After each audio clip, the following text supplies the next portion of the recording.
Tu as l'impression que ces derniers temps, tout est bloqué dans ta vie. Tes projets, même les plus simples, n'aboutissent pas.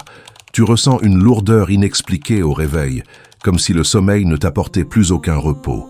Une angoisse constante, une boule au ventre s'est installée dans ton cœur sans raison apparente. Et si le problème ne venait pas de tes efforts physiques, mais de ce qui t'entoure dans le monde invisible? Entre la jalousie humaine, le mauvais œil que l'on appelle Al-Ayn et les ruses incessantes de Satan, notre âme subit des attaques quotidiennes dont nous n'avons pas toujours conscience. Heureusement, la tradition islamique ne nous a pas laissés sans défense. Elle nous a légué une armure indestructible, faite de mots et de certitudes. Dans cette vidéo, nous allons analyser ensemble les formules sacrées les plus puissantes pour te purifier et te protéger. Reste bien jusqu'à la fin, car nous allons voir pas à pas comment utiliser ces invocations pour libérer ton esprit et ta maison de toute négativité. Avant de commencer, prends 2 secondes pour t'abonner, activer la cloche de notification et laisser un pouce bleu. C'est fait? Alors, bismillah, plongeons au cœur de ce guide. Avant de chercher la guérison, il est crucial de comprendre l'ennemi. Le texte que nous étudions aujourd'hui commence par une formule très spécifique. A'udhu billahi as-sami'il alim minash shaitanir rajim min hamzihi wa nafthihi wa nafthihi. Ici, nous demandons la protection d'Allah, celui qui entend tout et sait tout. Pourquoi ces attributs? Parce que les attaques de Satan sont souvent invisibles et silencieuses. Décryptons ces 3 attaques subtiles mentionnées dans la tradition, le hamz, le nafk et le nafteh. Le hamz, ce sont les murmures, les doutes obsessionnels, ce que nous appelons le waswas. Ce sont ces pensées intrusives qui te font douter de ta valeur ou de ta foi au moment où tu en as le plus besoin. Le nafk, c'est l'orgueil démesuré ou la colère noire que l'ennemi insuffle pour briser tes relations. Combien de familles se sont déchirées pour un simple mot mal interprété sous l'influence de ce souffle? Enfin, le nafteh représente les insufflations maléfiques et les tentatives de blocage extérieur. Comprendre ces mécanismes, c'est déjà commencer à s'en libérer. La première étape de la protection, c'est la prise de conscience et la vigilance de l'esprit. Passons maintenant au bouclier absolu. Dans les moments de détresse profonde, le prophète, que la paix soit sur lui, récitait ce qu'on appelle le doua al-karb. La ilaha illallahul azmul halam. Rien qu'en prononçant ces mots, tu reconnais qu'il n'y a de divinité qu'Allah, le magnifique et le clément. Al-Adim signifie qu'il est plus grand que n'importe lequel de tes problèmes. Al-Halim signifie qu'il est patient et qu'il t'accorde du temps pour revenir à lui. Quand tu traverses un blocage, la solution n'est pas de fixer ton problème, car plus tu le regardes, plus il grandit. La solution est de lever les yeux vers la grandeur du Créateur. En proclamant qu'il est le Seigneur du trône immense, tes soucis s'effondrent.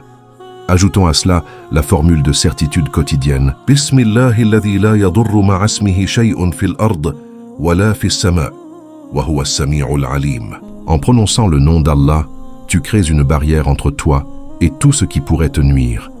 Récite cela 3 fois le matin et 3 fois le soir avec une conviction totale. Rien, aucun poison, aucun sort, aucune jalousie ne peut franchir cette immunité divine si ton cœur est habité par la certitude. Parlons franchement d'un sujet qui effraie beaucoup d'entre nous, la sorcellerie, le sihr. Beaucoup de personnes vivent dans une paranoïa constante, pensant que chaque échec est le résultat d'un sort jeté par un envieux. Cette peur est en soi une prison. Écoute cette vérité spirituelle. Allahumma innaka qad aqdarta ba'da khalqika ala sihri wa sharri walakinnaka ihtafazta bi'idni ad-dur. Certes, le mal existe, mais il est limité. Le Coran est formel. Il ne pouvait nuire à personne par cela, si ce n'est avec la permission d'Allah.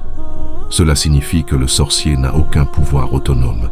Si Allah a décidé de te préserver, toutes les forces de la terre réunies ne pourront t'atteindre.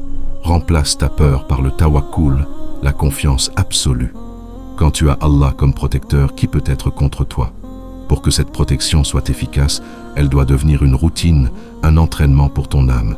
Voici ton plan d'action. Le matin, juste après la prière du Fajr, prends quelques minutes pour répéter tes invocations. C'est le moment où le bouclier se forge pour la journée. Le soir, après l'Asr ou le Maghreb, sécurise ta nuit.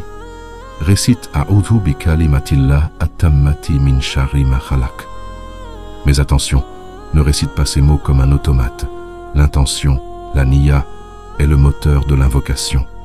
Prends conscience de chaque syllabe en arabe, ressens la puissance de la demande de refuge. Imagine que chaque mot est une pierre qui vient renforcer ton rempart spirituel.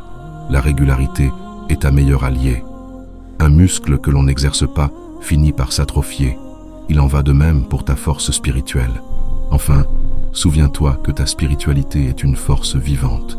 Plus tu l'exerces avec gratitude et dévotion, plus ton bouclier devient impénétrable. Ne laisse plus les doutes, les peurs ou la négativité des autres guider le cours de ta vie. Tu as les clés en main pour reprendre le contrôle. Pour montrer que tu es déterminé à transformer ta vie et à renforcer ton lien avec le Créateur, écris Bismillah en commentaire.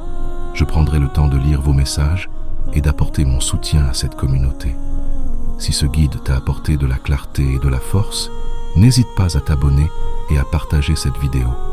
Un simple partage peut être la cause de la paix retrouvée pour un proche qui souffre en silence. On se retrouve très vite pour continuer ce chemin vers la purification et la lumière. Que la paix et la protection d'Allah soient sur vous tous.